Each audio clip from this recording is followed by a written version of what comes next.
topics and opinions expressed in the following show are solely those of the host and their guests and not those of W4CY Radio, its employees, or affiliates. We make no recommendations or endorsements for radio show programs, services, or products mentioned on air or on our web. No liability, explicit or implied, shall be extended to W4CY Radio or its employees or affiliates. Any questions or comments should be directed to those show hosts. Thank you for choosing W4CY Radio.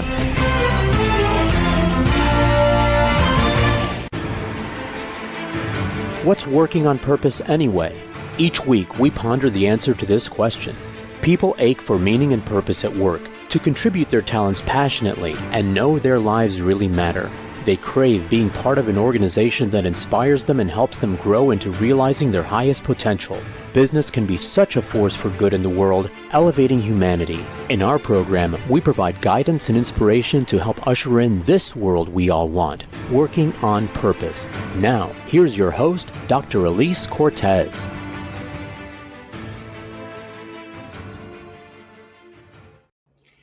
Welcome back to the Working on Purpose program, which has been brought to you with passion and pride since February of 2015. Thanks for tuning in again this week. Great to have you. I'm your host, Dr. Elise Cortez.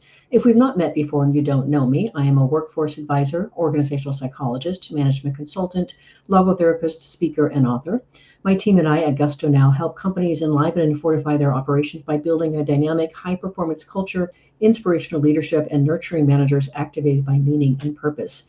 And did you know that inspired employees in purpose-led organizations outperform their satisfied peers by a factor of 2.25 to 1. In other words, inspiration is good for the bottom line.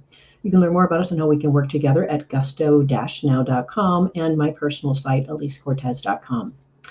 Getting in today's program, we have Dr. Jamie Goff, the founder of The Empathic Leader, where she specializes in helping leaders unlock their full potential through executive coaching, insightful workshops, and thought-provoking keynotes. She also serves as the Director of Leadership Development for an international healthcare system, where she designs and leads innovative programs that inspire leaders to thrive. Her career began in higher education as a professor of couple and family therapy, and later as an academic dean. She's the author of The Secure Leader, Discover the Hidden Forces That Shape Your Leadership Story and How to Change Them. We'll be talking about her research and expertise in relational attachment styles and how they manifest in leadership effectiveness. She joins us today from Dallas. Jamie, a hearty welcome to Working on Purpose. Thank you, Elise. Thank you for having me.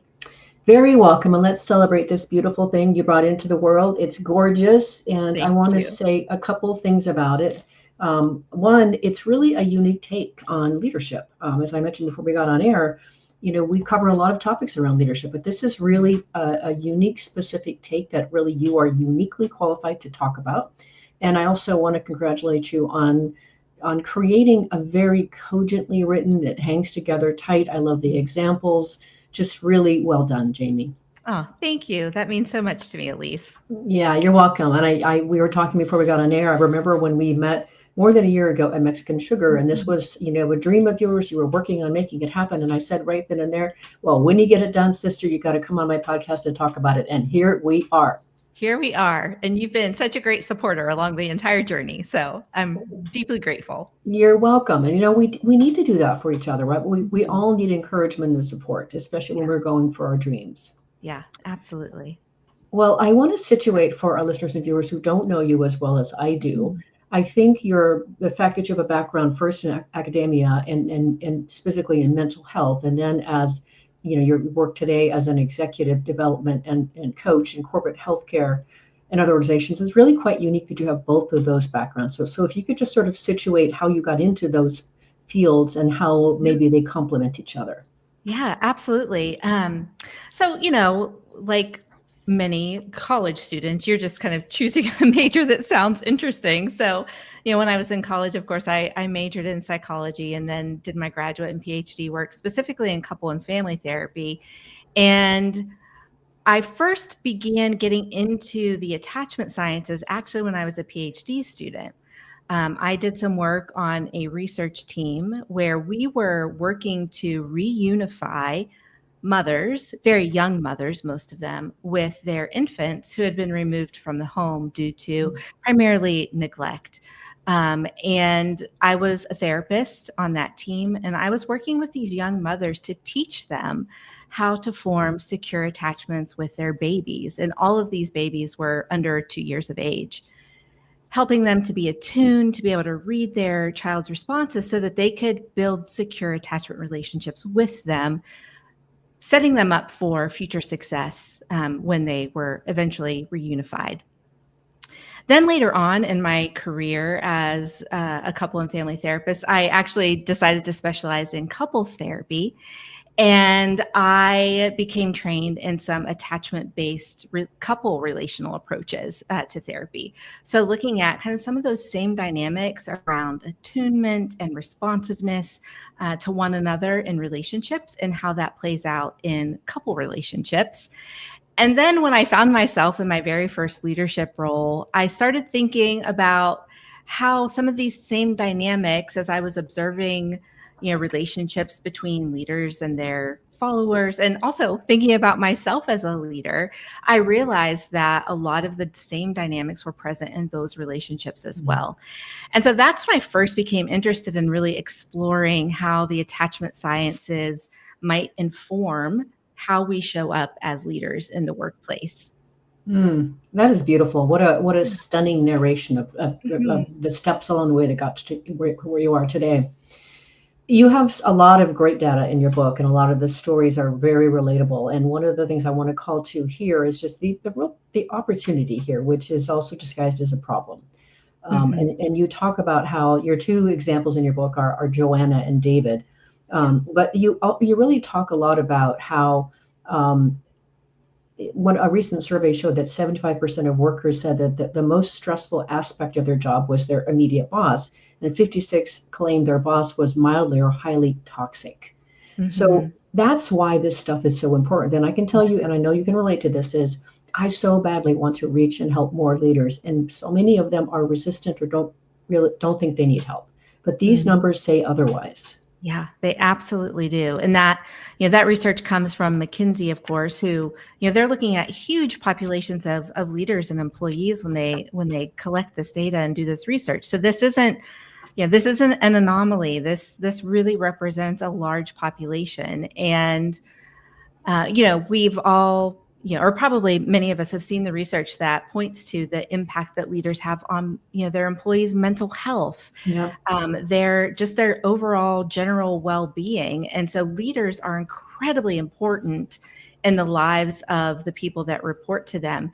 And on top of that, of course, we do spend most of our time, most of our waking hours at work in the workplace. Right.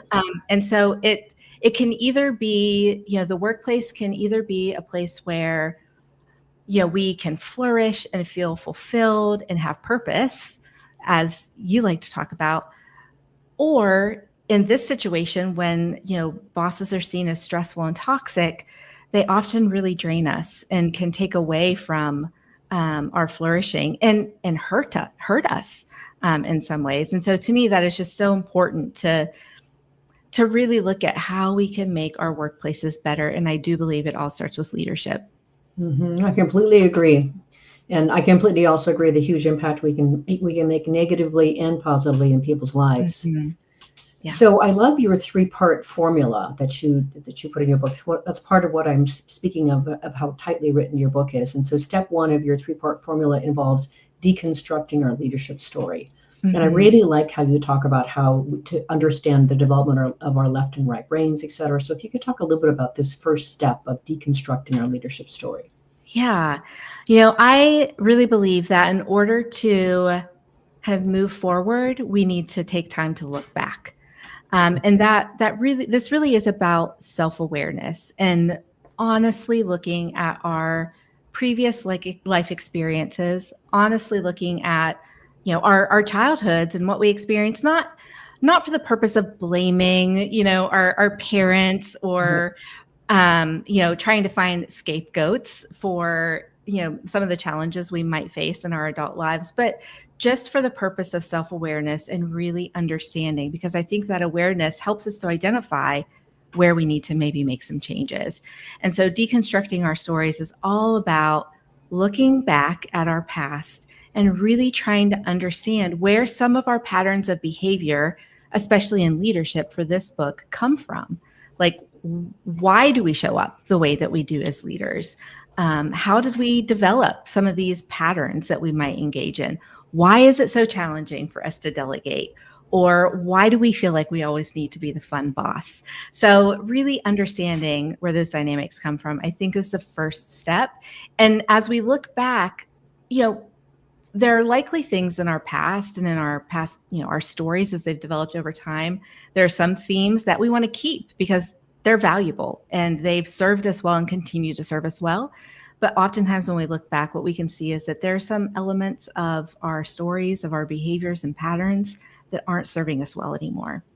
And so the decision may need to be made to rewrite that, to do something different and to change that part of our lives. Some might need just a little bit of revision. Some might need, complete rewriting. Yeah, right. Let's just start over. Yes. Well, one of the reasons that I co-wrote my latest book, it's called The Power of Soulful Healing, with a clinical psychologist, Jamie, is because the premise is that every single one of us are walking wounded humans. Every one of us. Yes. It's tender, this thing called life. And so the more aware we become of how we're wounded and where we're hurt and what we're doing to try to heal that, the more effective we are in life, the better our relationships, etc. And we all have to do that work. Yep, absolutely. Absolutely. So I had the first time that I've understood the attachment sciences, I was dating somebody in 2020 and I just couldn't understand him. And I also wanted to better understand my daughter as well. And so that's how I started learning about the attachment sciences and came to understand secure, anxious, and avoidant attachment styles. Can you introduce, each of those for our listeners and viewers? Yeah, absolutely. And I do want to mention, if anyone listening, also has maybe some expertise in attachment sciences, there is a fourth style, which is disorganized or ambivalent, depending on if you're looking at children or adults, that I don't really address in the book, simply because it's linked to more severe trauma. And so in speaking about, not that there aren't leaders who don't have severe trauma in their lives, but especially when it comes to coaching and looking at leadership in the workplace, I think the space for that is in psychotherapy. And so I don't really deal with that piece. But the three major attachment styles that I do speak about in the book, the first being secure. And this is the attachment style we tend to develop when we have what I call good enough parents, right? No parents are perfect. But when our parents are caregivers, maybe they're not parents, but when our caregivers are generally consistent in the way that they respond to our needs, especially during those first 18 months of our lives, when we feel like we can count on them to be there when we're hungry or when we're tired or when we're afraid, then we develop security. We develop the belief that other people are trustworthy and they're going to be there for us when we need them. And we also begin to develop the belief that we're worthy, right? If someone is taking the time to care for me and love me and treat me with dignity, even as a very young person, then I begin to see myself as having just worth because I'm a human being. And so that generates a sense of competence and confidence in the way that we move about the world. So that's secure. And then in adulthood, obviously, those that have that secure attachment style, they're able to form more healthy relationships that have a good balance of both independence and dependence, right? There's that interdependence. Like, I know who I am, I know who you are, but we're there for each other and we're very deeply connected to one another. And they also are able to set good boundaries too, because they recognize that they don't have to take on everybody else's feelings or everyone else's problems, that they can see the boundary between themselves and others. And as leaders, then these people are the ones who are, open to feedback from anywhere, in the organization. They can admit their mistakes. They are able to coach and develop their teams because they want to lift other people up and they're not threatened by the success of other people on their teams. And they create those environments of psychological safety and flourishing. So those are secure leaders. The second style, anxious attachment, insecure, anxious. Oftentimes these individuals, when they're very young, they're in caregiving environments that are chaotic and inconsistent. And so many times this has been linked to like alcoholism or some kind of substance abuse in the home. This can be a common kind of outcome in that type of situation, where sometimes a parent responds or a caregiver responds to my needs. Sometimes they don't, and it's very confusing, and I can't identify what makes the difference. And so many times what that leads to in terms of behavior, these are often the children who will, throw the very severe temper tantrums because they're just trying to do whatever they can to get what they need from their caregivers. And they know that sometimes they respond. So they kind of up the ante in trying to get that attention and the care that they need from their caregivers. And so what these individuals learned through those interactions, they typically begin to think that there's something, they come to believe that there's something wrong with themselves. Mm-hmm. There's something wrong with me because I can't get this person to consistently care for me. So what am I doing wrong when they don't? And then they also have trouble trusting because there is so much inconsistency. So in adulthood, they're driving. Let me stop you right there, Jim, just really quick, because I really want to drill into that as well. Yeah. Since it's time for a break, what I want to do is after we come back from the break, I'll ask you to situate the avoidance style, and then I want to dive more deeply into how those two show up in leadership. Because you do that so beautifully through David and Joanna, and that will help our listeners and viewers kind of hang on to it. But let's grab our first break. Absolutely. I'm your host, Dr. Elise Cortez. We're on the air with Dr. Jamie Goff, the founder of The Empathic Leader, where she specializes in helping leaders unlock their full potential through executive coaching, insightful workshops, and thought-provoking keynotes. We've been talking a bit about how her initial work in attachment science and then executive coaching has come together. And we're also learning now about the different styles of attachment, how they show up in our early life. After the break, we're going to talk more in depth about how those attachment styles and that science shows up and manifests in leadership. We'll be right back.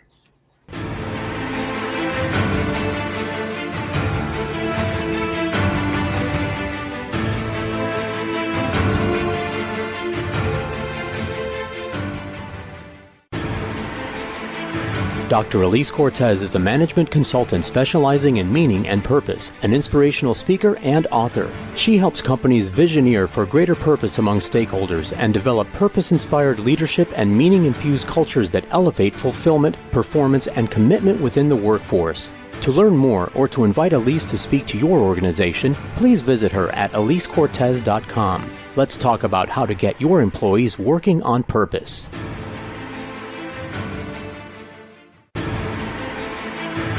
This is Working on Purpose with Dr. Elise Cortez. To reach our program today or to open a conversation with Elise, send an email to Elise, A-L-I-S-E, at elisecortez.com. Now, back to Working on Purpose.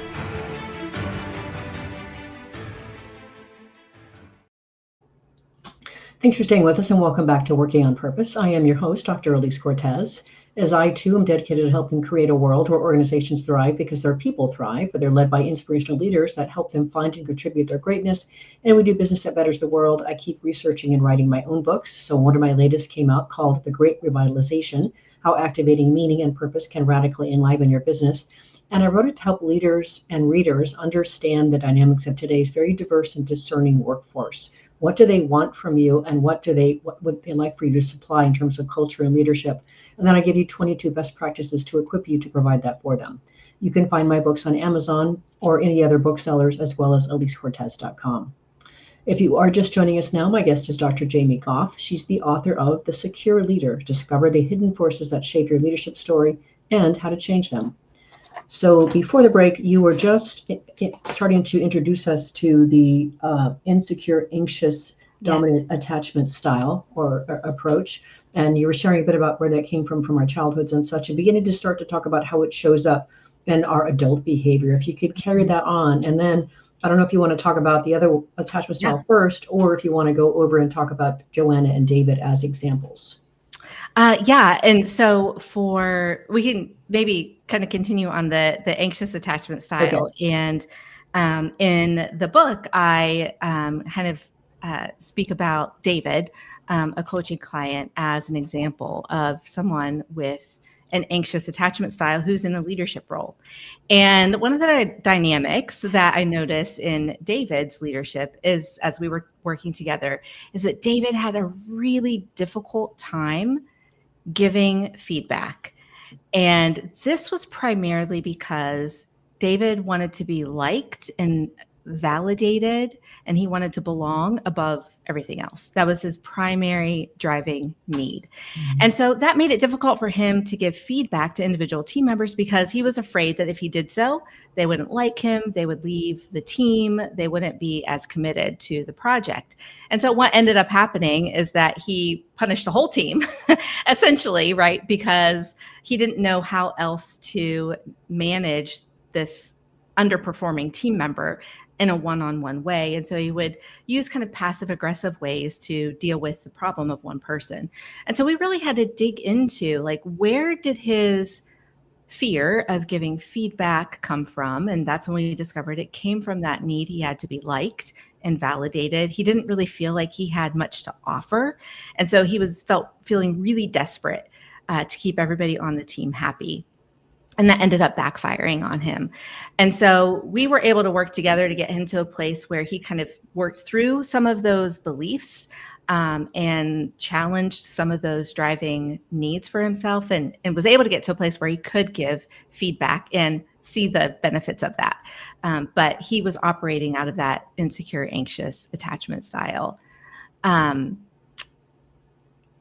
then the third style is the insecure avoidant attachment style.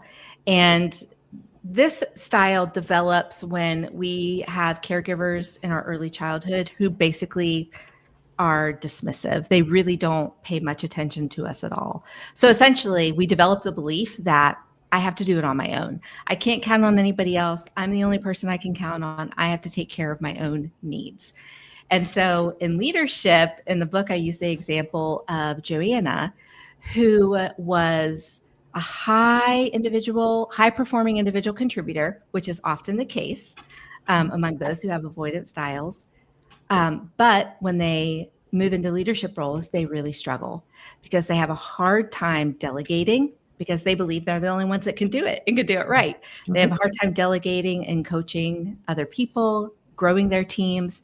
And oftentimes they prefer to work alone. So they don't really want to be bothered with other people. And they often can see other people as being a nuisance or as holding them back. And so there can be a lot of disengagement with the team. And so teams are left, wondering, how can I grow? I'm not allowed to do anything, or I'm really micromanaged in the way I'm trying to do things, and I'm never able to put my own mark on my work.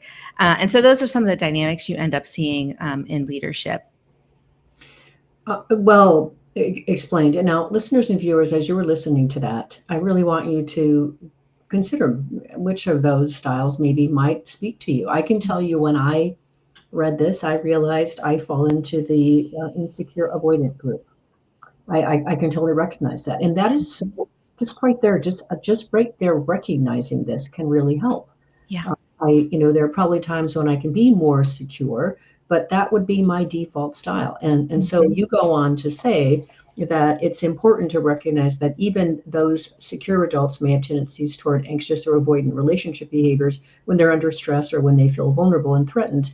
As you talk about one of your mentors in the book, where she really you were caught off guard by her response and was totally unexpected, and she came back later and apologized, which is something a secure leader can do when they recognize their behavior wasn't what they wanted and what was destroying relationships and results. Yep, absolutely. And that's repair, right? So secure leaders make mistakes. It's not that they don't make mistakes, so they don't miss cues, but they're able to recognize those mistakes more quickly and then repair any ruptures that result. Yeah, and this is just so powerful. And I think the examples you gave of the behaviors that we see with leaders will help both individuals listening to this who are leaders going, oh, that's me, I recognize me. And I also, what I got, which was so beautiful about your book, Jamie, is your empathy, saying, hey, if you're starting to recognize yourself in these pages, you might be uncomfortable. Great. That's step one. You're realizing this. And I think that's really powerful. Yeah.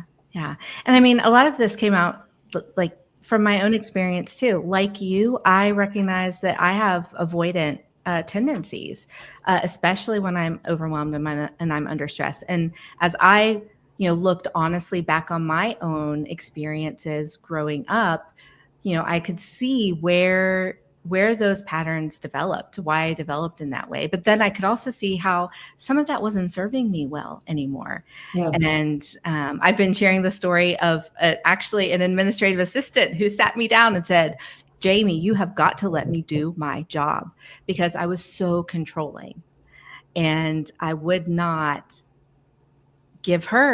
I wouldn't empower her, to do the work that she was hired to do, because I wanted to be in control and I thought I was the only one who could do it. So I have learned plenty of my own lessons through all of this. Well, and that's the beautiful thing. And right, so I don't think either one of us will be doing the work that we're doing if we didn't believe that we humans can grow throughout the course of our lives. And now neuroplasticity tells us that's true. We can.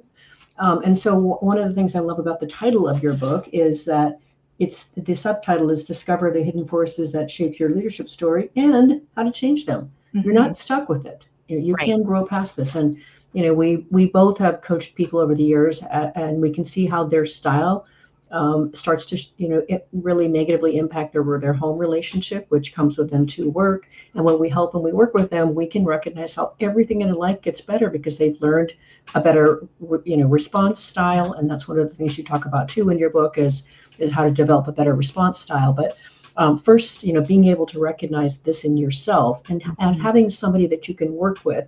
And you do make a very strong point in your book about, if some of these things that you're dealing with might mean that you probably want to work with a therapist. That's not what this book is about.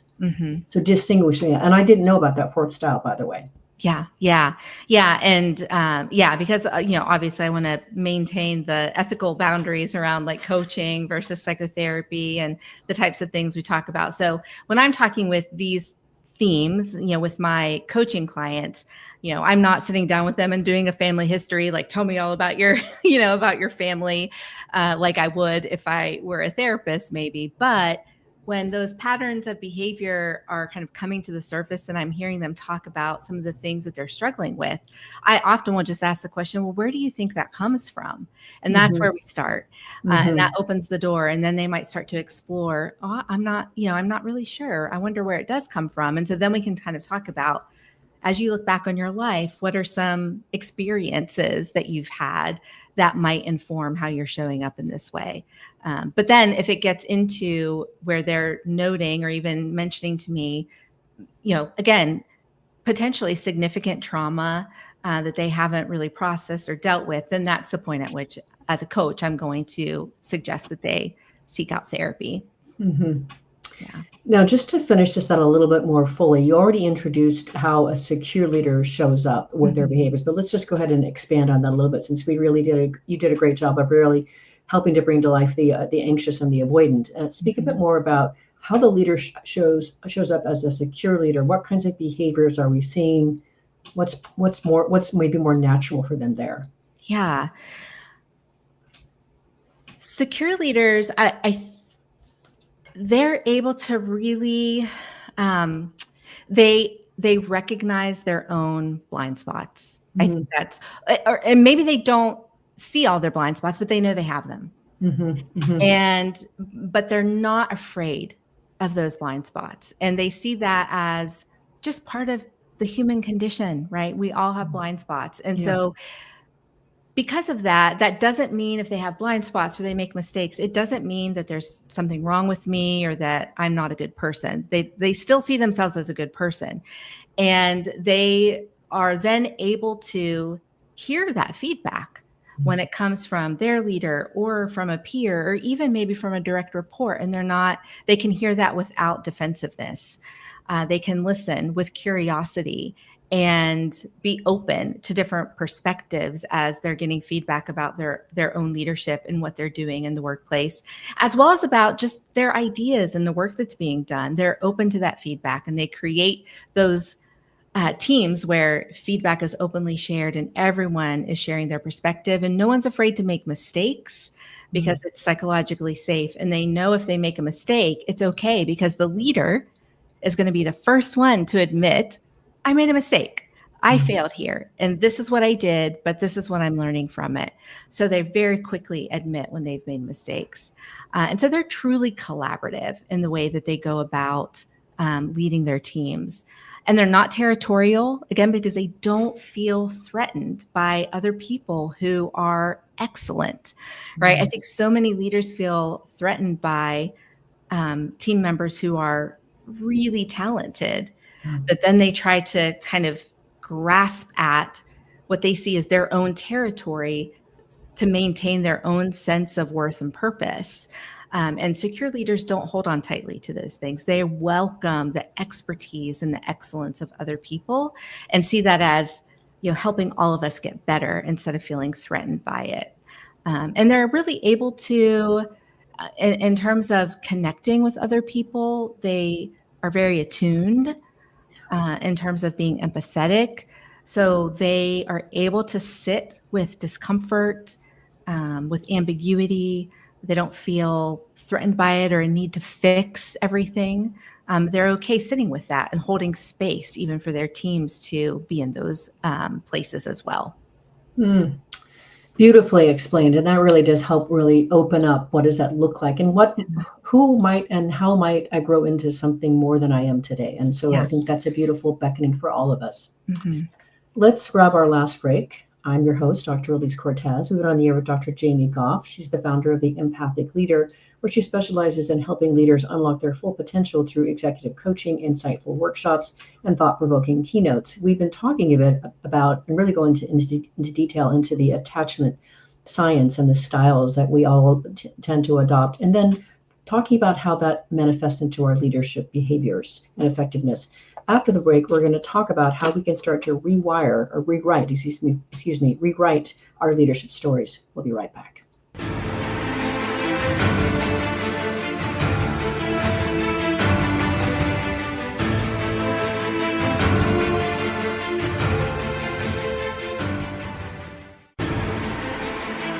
Dr. Elise Cortez is a management consultant specializing in meaning and purpose, an inspirational speaker and author. She helps companies visioneer for greater purpose among stakeholders and develop purpose-inspired leadership and meaning-infused cultures that elevate fulfillment, performance, and commitment within the workforce. To learn more or to invite Elise to speak to your organization, please visit her at elisecortez.com. Let's talk about how to get your employees working on purpose.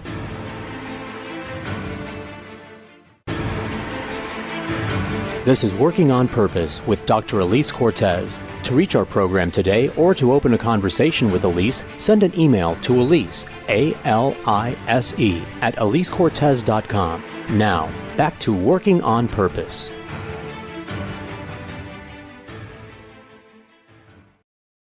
Thanks for staying with us and welcome back to Working on Purpose. I'm your host, Dr. Elise Cortez. As you know by now, this program is dedicated to empowering and inspiring you along your journey to realize more of your potential.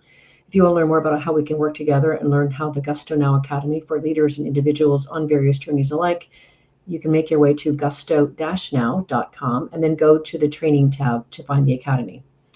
If you are just now joining us, my guest is Dr. Jamie Goff. She's the author of The Secure Leader, Discover the Hidden Forces That Shape Your Leadership Story and How to Change Them. So for this next bit here, now I think we've helped our listeners and viewers get some idea of maybe where they might fall in these different styles and become a little bit more aware of their behaviors and such. Now let's talk about how they can start to rewrite their leadership story. So one of the things that you talk about in your book is the importance of learning how to navigate from being reactive to regulated. Can we maybe start there? Yeah, absolutely. So when I'm talking about moving from reactive to regulated, it's really about emotional regulation, self-regulation. And that begins with emotional awareness. So becoming attuned to ourselves and our own emotional experience. I think a lot of people don't have a very sophisticated emotional vocabulary, so they can be like, oh, I'm mad, sad, glad, but really understanding the nuance of our emotional experience and being able to slow down, right? Our amygdala kind of brainstem responses to things that appear to be threatening in the environment, being able to slow down and really analyze what's happening so that when we move into action, we're doing something that is proactive instead of simply reacting to what we're experiencing. And so it's all about, regulation is all about regulating ourselves, and that can be through a number of different exercises, like learning how to regulate yourself physiologically. So through deep breathing or just pausing before you speak or before you act in certain situations, so that you can show up in the way that you want to. And that takes a lot of practice. If you are someone who is highly reactive, and you can react in one of two ways, you can become hyper aroused, so you can fly off the handle, right? And like everyone knows exactly how you're feeling, and you might be yelling or like slamming doors or whatever that might look like. Or you can become hypo aroused, which is the other end, which is the silent treatment. I'm going to withdraw from you. I'm not going to speak from you. Both are demonstrations of reactivity. And so how do we manage that more effectively, not engage in those reactive behaviors, but instead make proactive choices about how we want to show up in relationship to other people? Mm. I also appreciated how you say that emotional suppression really can hurt us, Yes. stuffing our feelings, etc. Yeah. And I certainly have discovered in my own experience of working with organizations and their people that so many people have gotten to a place in life where they've just learned that they can't share how they feel. And so they just stuff those feelings. And so, of course, part of what I'm out to do when I'm working with organizations is I'm trying to help open that emotional spectrum of experience, of understanding and expression in a healthy way. So people, to your point, have a greater vocabulary for their emotions, and they can experience joy, and they can also understand and be able to articulate why something really bothered them and hurt them. Right? It's just so important. And so I really wanted to call that out, because I certainly have found that emotional suppression piece lives strongly in a lot of organizations. It's not healthy. Yeah, it absolutely does.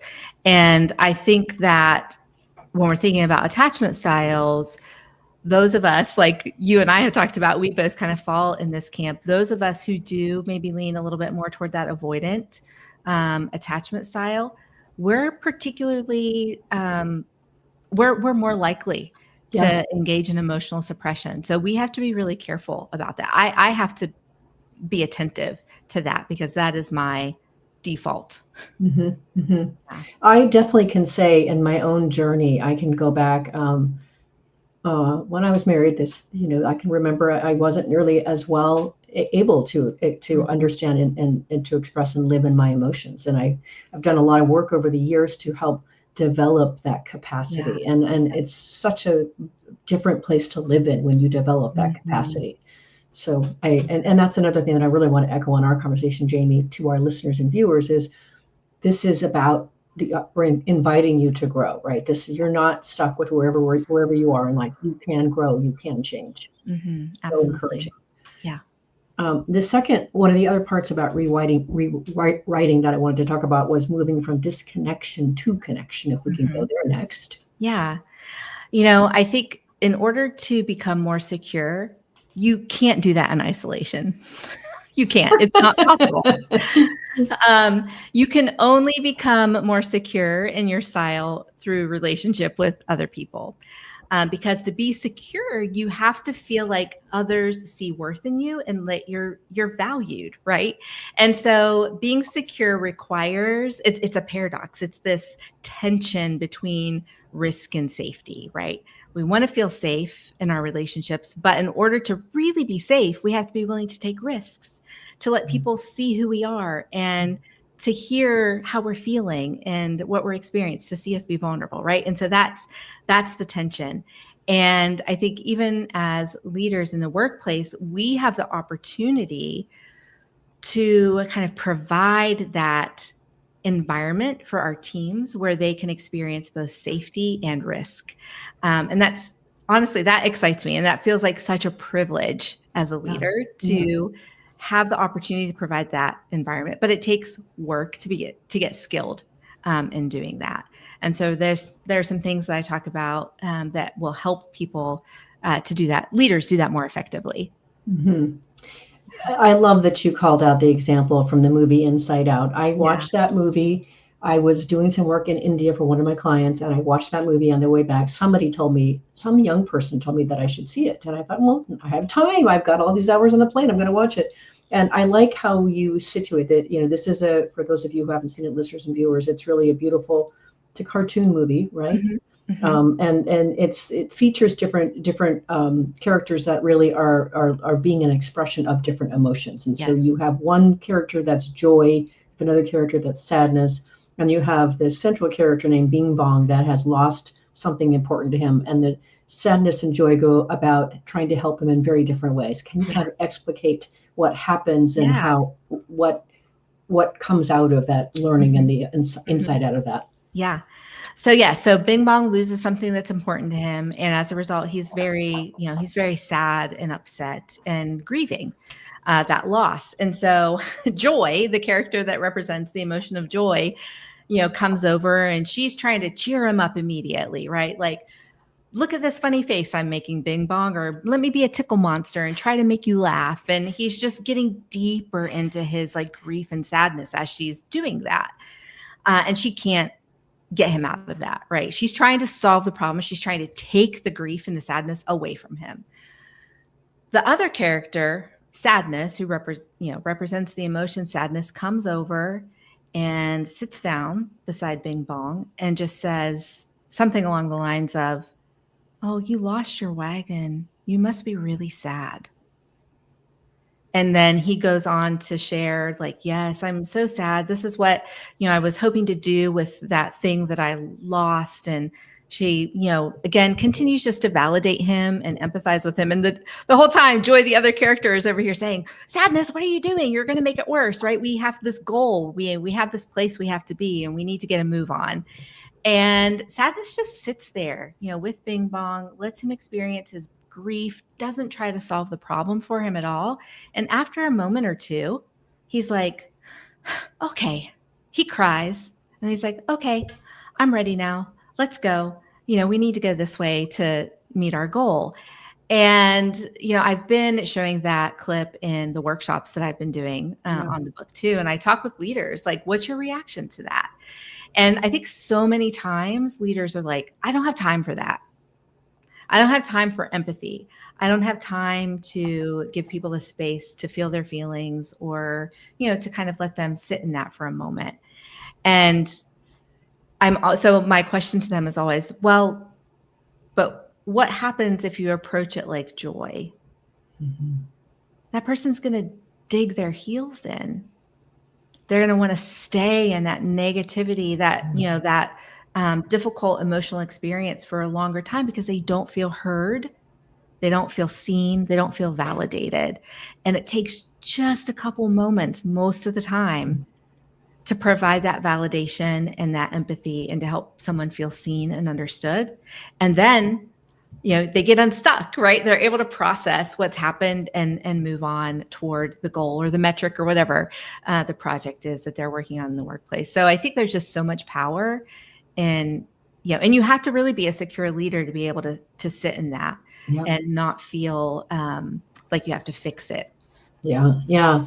So beautiful. I remember watching it, and Joy says, Sadness, how did you do that? And she goes, I don't know. I just sat and I was with him. I listened to him. Yeah. And I really want to echo what you just said about, allowing your people to feel their emotions. I had Dr. Neha Sangwan on my podcast many years ago, and she describes emotions as energy in motion. They must be moved through our bodies, and they carry valuable data. So we understand what they're trying to tell us and how they're helping us experience. And so I really appreciate what you're saying. And I love what you're doing at the Empathic Leader, Jamie. It's so important. I'm going to be your champion and your cheerleader for this. I do similar work. So but not quite not on the depth level that you're using and not through the tools that you're using. So it's beautiful. Thank you. So we're coming close here, and I want to get a couple of these. You talk about a few domains of integration. That I think I was really compelled. I took a lot of notes on all of this stuff. We won't have time to go through even just a few of them. But first, what do you mean by domains of integration? Why are they useful? And then we'll talk about a couple examples. Yeah. I think integration, and when I say integration, I'm really talking about kind of integration of self and how you understand yourself kind of on a global perspective. And integration is really an outcome.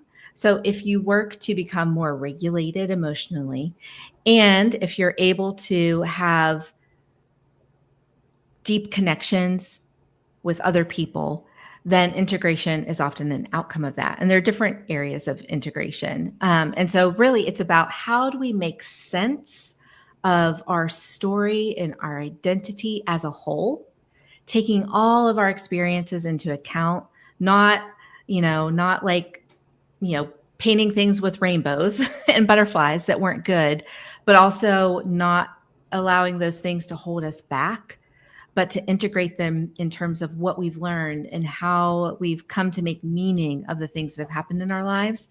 And so that on a kind of a high level is what integration is really about. It's about meaning making and having an integrated sense of yourself. Awesome. Okay, so there's several that you talk about here. I don't Yeah. know if there are any favorites that you want to share. Yeah, I think, one of the areas is we talk about brain integration specifically. Okay. Yeah. And so kind of bilaterally in your brain. So right brain, left brain. Mm-hmm. Yeah. And, it's not accurate to say, oh, I'm right brained or, oh, I'm left brained. Science is We have really both sides. Yeah. right. Science has really debunked that. Right. But people who have a secure attachment and who are more integrated, their right and left hemispheres of their brain work together better, right? So they're more attuned, to each other. So, the right brain, as it takes in sensory information and, really kind of is the emotional antenna, if you will, of what's going on. And then the left brain around meaning making and language and kind of linear thinking helps to make sense of what the right brain is experiencing. And so they're working very well together. And so you can see how that also relates to regulation, right? Yeah, Because if yeah. if you're have that bilateral integration, you're going to be more regulated emotionally as well. And you can also think about brain integration as being top down or bottom up. So like from your brainstem up to your prefrontal cortex, that again, instead of your like brainstem controlling what you do all the time or your amygdala, you can slow down that process and integrate it with what your prefrontal cortex is able to do in terms of sense making and more kind of rational thought. Amazing. And there's so much in there too. Listeners and viewers, several others that she talks about as well that are really intriguing. I do want to finish the show with our final little bit of hope about maintaining our new leadership story since we've rewritten it. We've discovered it and we've rewritten it. And you talk about Dr. Barbara Fredrickson's work and the centrality of positive psychology and positive emotions. Yeah. Can you kind of bring us home here, say in about a minute, with how we can maintain our new leadership story? Yeah. Essentially, positive emotion is incredibly powerful. And you can create opportunities to experience positive emotion. And so positive emotion is protective in terms of our health and our well-being. It's also beneficial in a team or in a business context, and there's some research around that.